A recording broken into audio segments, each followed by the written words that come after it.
A lot of the tactics that we can hear behind you right now, these are tactics that are supposed to pacify the situation. I mean, I know you were caught up right in the middle of it. They're using tear gas and rubber bullets, and it got quite hairy out there for a while. Yeah, I got hit by this particular rubber bullet that they've been firing. It hit me in the head. It's all right, medics took care of it. Yes, these are in what are called crowd control methods or techniques, but they don't really they keep the crowd away from the rest of the city, but they don't really seem to be pacifying anybody. And if anything, as you can hear behind me, these clashes are just going on unabated. There's been really, there are sometimes moments when everybody is shooting their rubber bullets, tear gas, but it's been going on with this intensity now for at least 2 hours. Since the funeral of 16-year-old Mohammed Abu Khader ended. And so right behind me you can see these guys. They're firing these rubber bullets and just waiting for somebody to emerge from behind any sort of barrier or protection to fire in their direction. Paula? And Ben, you were holding up that rubber bullet. I mean, as I said, this is supposed to be an attempt to try and calm down the situation. How much did it hurt? It hit you in the head, I guess. It hurt.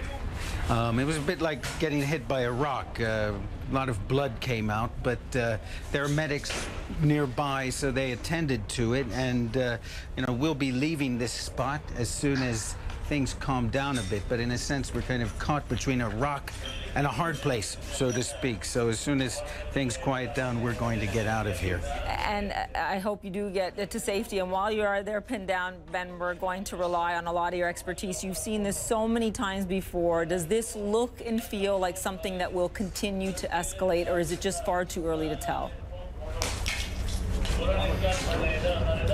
At the moment, that's the question everybody here is asking. Is this just a temporary flare-up, or is this the beginning of something new?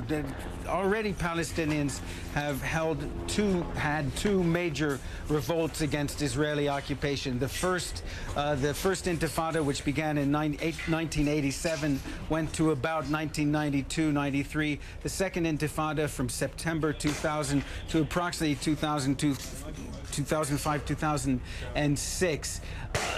There's a lot of frustration here.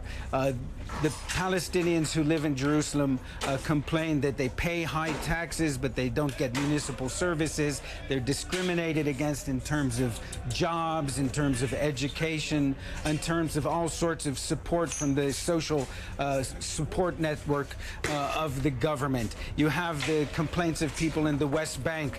Don't forget, in 1993, in September, a peace agreement between the Palestinians and the Israelis was signed Okay, I'm going to step out of here because suddenly there are rocks flying. Absolutely, over. Ben, go for it.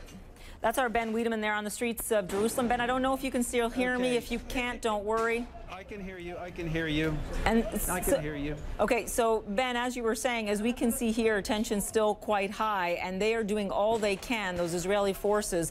And yet, how many, in the situation that you're in right now, how many protesters are we dealing with? Is it in the dozens or in the hundreds? I would say it's in the hundreds, but from my vantage point, I really can't tell you. As I was saying before, the funeral was attended by well over 1,000, possibly as many as 2,000 people. Okay. Obviously, not everybody who attended the funeral is engaged in this clash, however.